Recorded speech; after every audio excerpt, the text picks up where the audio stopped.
Selamat pagi anak-anak, selamat bertemu kembali dengan Ibu Rita dalam PJJ Matematika Kamis 29 Juli 2021. Pada pertemuan kali ini kita akan mempelajari mengenai penjumlahan pecahan desimal. Gimana? Apakah kalian sudah siap semua mengikuti pembelajaran? Ya, Ibu harap kalian semua sudah sarapan ya, sudah mandi, pakaian rapi, menyiapkan segala keperluan untuk belajar ya. Buku catatan kalau perlu ya, silahkan dipersiapkan. Baik, sebelum kita memulai pelajaran, kita akan mengawali dengan berdoa terlebih dahulu. Dalam nama Bapa dan Putra dan Roh Kudus, amin. Tuhan Allah Bapa kami mengucap syukur dan terima kasih atas rahmat kesehatan yang Kau berikan kepada kami.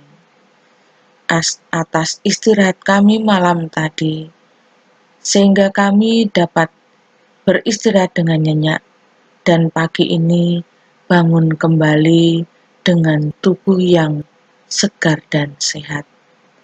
Tuhan, kami akan belajar, hadirlah di tengah-tengah kami, pimpin kami, dampingi kami, agar kami dapat mengikuti pembelajaran dengan baik. Singkirkan segala penghalang dari pikiran kami yang akan mengganggu pemahaman kami terhadap pembelajaran pada pagi ini. Semua ini kami mohon dengan perantaraan Kristus Tuhan kami. Amin. Santo Carolus Borromeus, doakanlah kami. Bunda Elizabeth, doakanlah kami. Bunda Maria Bintang Samudra, doakanlah kami. Dalam nama Bapa dan Putra dan Roh Kudus. Amin.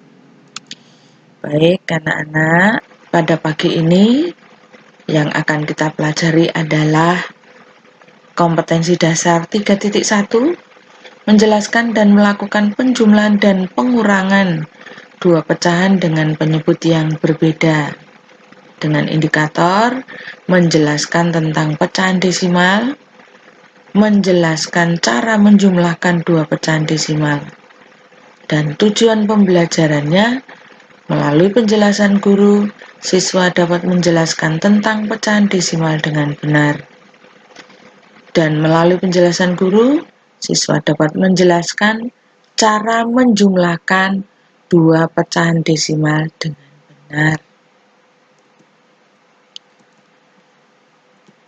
Nah, anak-anak, pecahan desimal itu apa? Nah, ini. Pecahan desimal adalah pecahan, persepuluhan, perseratusan, perseribuan, dan seterusnya dengan dituliskan tanda koma. Ini namanya pecahan desimal. Jadi pecahan desimal adalah pecahan persepuluhan, perseratusan, perseribuan, bisa persepuluh ribuan, dan seterusnya dengan dituliskan tanda koma. Ini ada contohnya. Nah, pecahan persepuluhan perhatikan ya. Ini pembilangnya, ini penyebutnya. Penyebutnya 10, maka disebut persepuluhan. Nah, bentuk pecahan desimalnya 3/10 itu 0,3. Jadi kalau per 10 di belakang koma ini ada satu angka. Nah, kemudian contoh yang kedua, pecahan perseratusan. Ditulis 3/100. Ya, ini penyebutnya 100, maka perseratusan. Bentuk pecahan desimalnya 0,03. Ya, tiganya digeser ya, ada 0 di sini. Kalau ini persepuluhan, ini perseratusan, jadi di belakang koma itu ada dua angka, itu namanya perseratusan. Kemudian ini pecahan perseribuan. ditulisnya 3/1000 ya, 1000. Bentuk pecahan desimalnya 0,003. Jadi kalau per seribuan itu ya di belakang koma nolnya 3. Tinggal diingat-ingat saja nak, kalau di belakang koma ada satu angka berarti persepuluhan. Kalau dua angka berarti per seratusan, 3 angka itu per seribuan. Kalau 4 angka ya per 10 ribuan. Nah sekarang contoh yang lain ya. Ini ada 22/10. Berarti 2,2 ya. Karena ini lebih dari karena ini puluhan ya. Jadi di sini dituliskan 2,2. 22 kan. Nah, kemudian lihat di belakang koma satu angka. 125/100. Di per 100 berarti di belakang koma itu 2 angka. Ya. Jadi 125/100 itu bilangan desimalnya 1,25. Kemudian 34/1000. Ya, per 1000 di belakang koma 3 angka. Jadi menulisnya 0,34. Nih, perhatikan ya, 34. Jadi jangan menulisnya 0,34. Kalau 0,34 berarti 34/100 karena ini per 1000 ya. Beda. Paham ya, anak-anak ya? Ini tidak sulit kok. Oke, berikutnya. Nah, cara menjumlahkan pecahan desimal. Kalau tadi kita baru mengetahui pecahan desimal itu seperti apa sih? Nah, kalau dari pecahan ke desimal bagaimana? Tadi udah Ibu jelaskan ya. Nah, sekarang cara menjumlahkan pecahan desimal yang pertama, letakkan angka sesuai dengan nilai tempatnya. Kemudian tanda koma diluruskan. Jumlahkan setiap angka dengan bersusun ke bawah.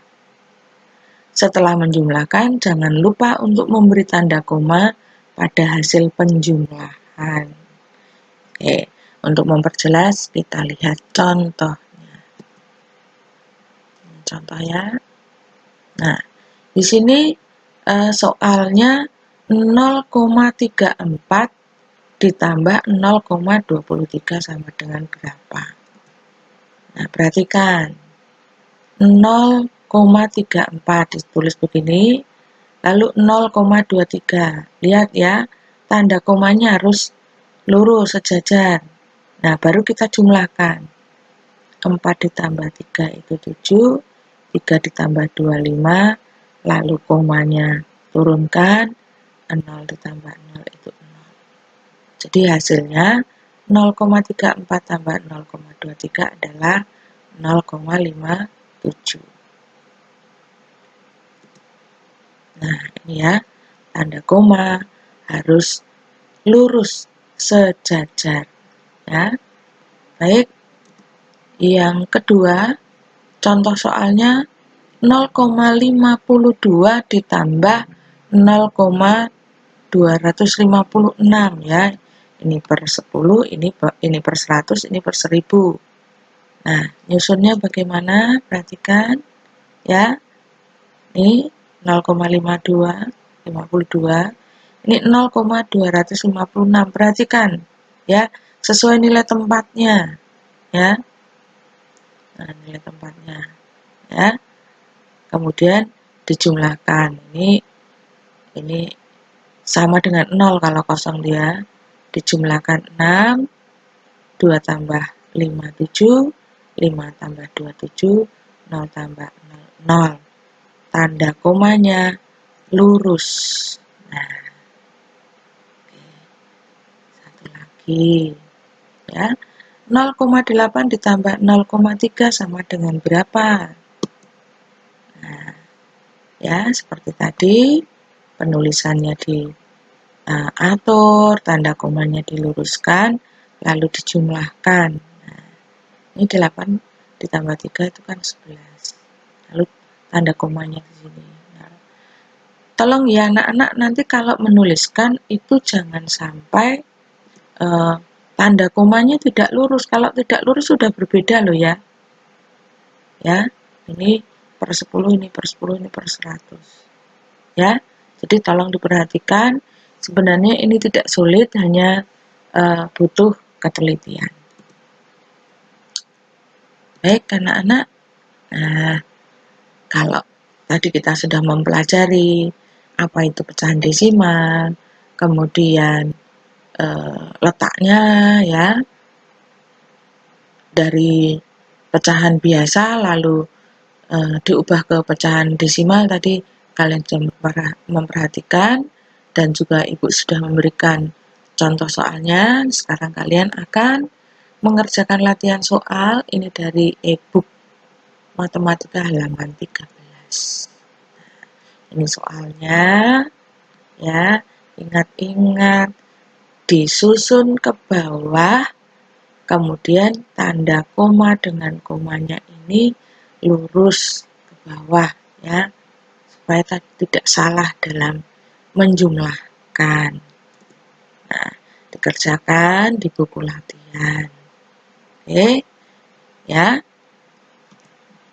Nah, untuk pembelajaran kita hari ini cukup sampai di sini.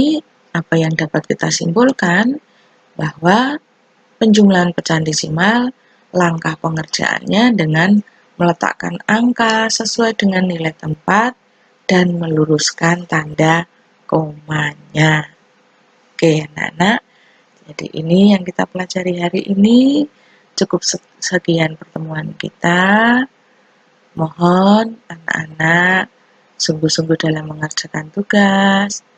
Tolong tugas segera dikerjakan dan dikirimkan kepada wali kelas, diusahakan tepat waktu supaya tugas-tugasnya tidak menumpuk, karena itu justru akan memperberat kalian sendiri.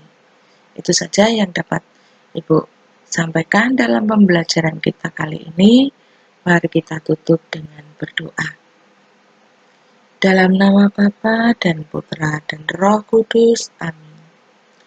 Tuhan Allah Bapa kami mengucap syukur dan terima kasih.